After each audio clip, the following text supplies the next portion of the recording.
Hello and good morning. Cool, we're being really lucky with the weather lately, aren't we? Well, we are down here. I don't know where you are in the country or the world, but for us it's fantastic. So a little quick video I was thinking of doing. I was sorting out some coins for these sheets of coins that I'm trying to put together. And anyway, I came across some old ones like 1972 penny, and it got me to remembering when I started this and how I started with that 2008 penny, and from that penny eventually turned into £1 million of a stock, or more than. And even though I've ended up in more debt than I've ever been in my entire life. So that's a sort of a weird chain of events, really. Anyway, I digress. So I'm looking at this 1972 penny and I'm thinking, and I also remembered, when I first came into contact with the internet, there was this story and people have tried to emulate it many times. There was this story about a guy that took a paperclip and turned a paperclip into, was it a house or $1 million, one or the other? And what he did was he swapped the paperclip for a pen, and then he swapped the pen for something else, and swapped that for something else, and eventually got to a point where he got offered a part in a movie for something that he had, and then he swapped the part in the movie, and on it went. You get the idea. Anyway, it's been tried many times. In fact, my niece was going to have a go at it at one point. And I sort of thought of it, and then, dismissed the thought because I thought, silly, another silly idea. But then it also got me to thinking, when I started off with that 2008 penny and I sold it for £2, I never had an audience of any description. I didn't even have an audience of 6, let alone an audience of 600 or 6,000. I didn't have an audience of 6. And when the guy had the idea with the paperclip, he didn't have an audience either. The internet had only just started, and he went on and he tried it and he gave it a go. So that got me to thinking. And then the other thing that got me to thinking was Captain Tom. How can he not affect anybody and everybody that hears about his story and what he's now achieved? Now, at the time of doing this video, the last thing I saw on the news was that he was up to raising something in the region of, he'd raised about 33 or 36 million for the NHS with his walk up and down the garden. And with the publicity that man is now getting and all the rest of it, he's likely to easily break 50 million. When you think about it, the first £1,000 was the hardest. Now for him to raise another 16 million is a piece of cake, because the publicity's there. It's all over the world. There's celebrities helping him, everything. So he's already now, he's already the person that's raised the most money on Just Giving. He's likely to be to go down in history as the person, single person who's raised the most money on their own with something they've done in history, probably. And likely to even hit 100 million. Who knows where that could go? Fantastic. Anyway, so I don't digress, because it's important, because Captain Tom, see, especially with someone like me in a state that I'm in right now, I'm in a mountain's worth of debt. I don't know how I'm going to get out of it, and I still try and think of different ideas and still keep getting stopped and still try something else and still get stopped. But you see, Captain Tom, to me, he's a bit of an inspiration,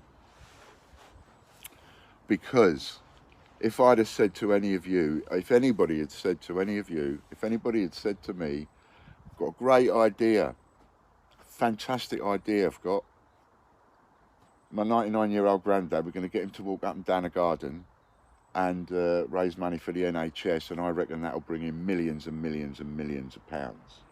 Not a single one of us, including me, and I'm probably the most positive guy on the planet, would look at that and go, yeah, that's a brilliant idea.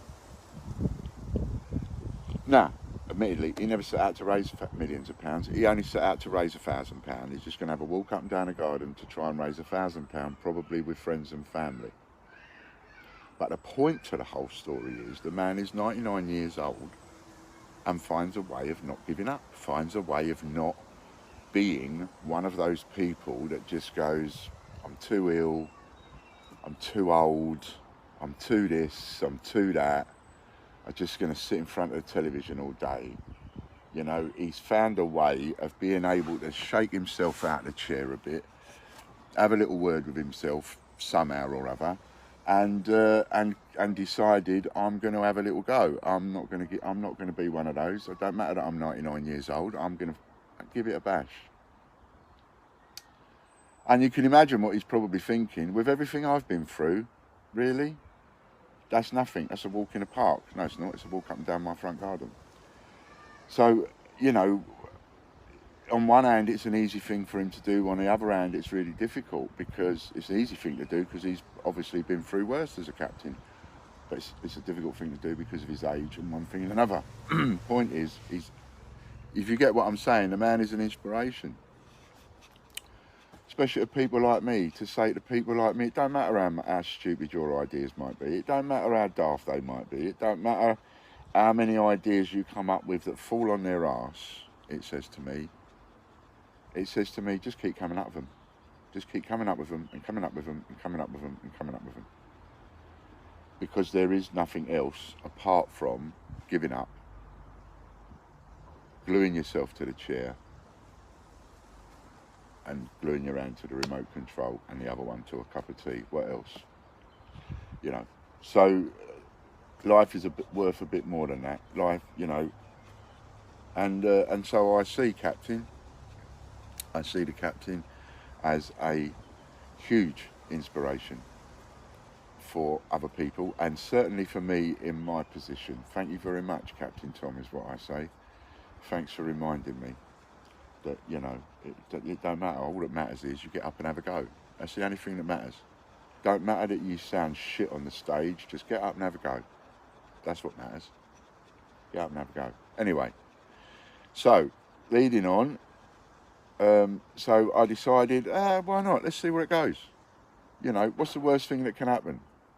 Nothing. There is no worst thing that can happen. The worst thing that can happen is not a single one of you wants it. And I think, well, hang on. Yeah, no, with everything I know about coins and the fact that you can sell a 1972 penny in good condition for 15 quid. I mean, even one in crap condition, if you find it in your change, is worth £5. You know, no matter how crappy condition it's in, it's worth a £5. That's for a penny. So that's 500 times its value. Now you put it at a good condition, it's 1,500 times its value. Make it like a proof, you know, then you're going to get 2,000 times its value off of somebody at some point. So what we've got is a 1972 penny. Now, when I started this business, the only thing that I have strived for since the day we lost our house and went bankrupt 20 odd years ago, or 15 years ago, whenever it was, I have just worked and worked and worked for nothing else than to get an house back. Now, there is no chance of that happening. I'm 57 years old, with my medical issues, the heart attacks and business being what it is, the stoma, the thingy condition, the degenerative bone thingy condition. I mean, all these bitses and bobses, it's not getting easier to use things, it's getting harder as we go on in life and all that. That's not feeling sorry for me enough, that's just life and stuff. Right, but I have to recognise this and I have to work with it. I can't keep acting and thinking like I'm a young man and I can do 24 hours a day or 16 hours a day or whatever. I can't do that anymore. So anyway, I still have a dream and I can't let go of the dream, because if I let go of the dream, then that will be me giving up. So I have to keep the dream alive that one day I will get our house back. One day I will get an house, not too dissimilar from this, It's nothing fancy, 3-bedroom house with a nice garden, nice long garden, big garden, and a drive, which is massive compared to what some people have got. This is rented, but it's massive compared to what some people have got, and I've lived in a lot worse than this. But I'm not going to I can't let go of that dream that one day I am going to get our house. I want the house to die in. That's all I've been striving for. That's all I work for. It's all I've been doing all of this for. It's all I took a penny to a million for. It's all I did the investments for, was to earn, not take. If I was the wrong kind of person, I would have taken money like that. I don't do that. To one day be able to buy my own house and earn the money to buy my own house and get it back again as fast as I can, because we're on a time limit. You know, well, now I'm 57 and that time is running out, man. It's running out. So, but how do I don't want to let go of the dream. So this is one way of keeping that dream alive. It doesn't matter if this goes on for the next 10 years. It doesn't matter if it goes on for the rest of my life. It doesn't matter if it falls flat on its arse and I'll try something else. It doesn't matter how long it goes on for. As long as it goes on, that may in some subconscious level way be enough to pacify me and satisfy me and keep the dream alive that one day I will have our own house to die in. Bought and paid for, no rent, no mortgage. That is, you know, that should be the ultimate dream. That should be the ultimate dream of anyone, anywhere in the world. And the right for anybody to pursue that. To have a house bought and paid for, no rent, no mortgage. Because it's not until you've got that you can really live. Because it's at that point you can please yourself. You can decide whether you want to go out to work, still filling shelves, whether you want to go be a mechanic every day, whether you want to sell coins every day, wrap and pack in an office every day. You know, you've got that choice then. You're no longer forced to do it. And I long for that. I long for that, being able to just wake up in the morning and just please my bloody self on what I can and can't do. And I think that starts with owning a house. In my head it does anyway. And plus, I need to get back what it is I lost. It was Fran's house. It wasn't my house. She lost it because of me, and she stuck with me all these years. So, you know, got to keep that dream alive. So, all this, what's it all about? Well, at the end of the day, it's all about that 1972 penny I found. So, if you'd, and I also found 1972 halfpenny. I say also found. I obviously have others. But for the purposes of this experiment, we're just going to start with those two, 1.5p. So 1.5p in good condition, which would be worth about 15 quid each, retail value, so you're looking at about 30 quid's worth. For two little tiddly tiny coins that on the one hand is just 1.5p, it's nothing. It's just nothing. Right? So what would you offer me for that? I'll look at the comments, and every time I take something, I'm going to take the best thing out of the comments that I think we might be able to swap for something better.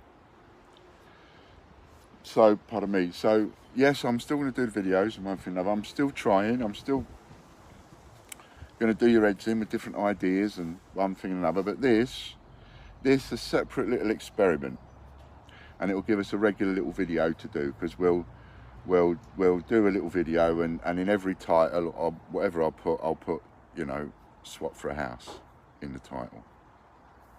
Maybe even create a playlist for it, put more in one playlist on the YouTube. Anyway, so so each time I do a video, so each time I swap for something, whatever it is I get, I'll show you. And there's no point showing you the coins. You know what a half penny and a penny is, and they're in good condition.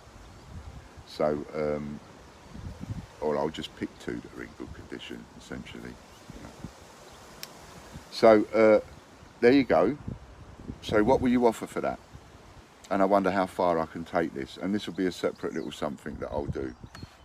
Right? And anybody can, anybody at all, anybody, whomsoever, can have a go on this. All right then. Thanks very much, and thanks for listening to me waffle on.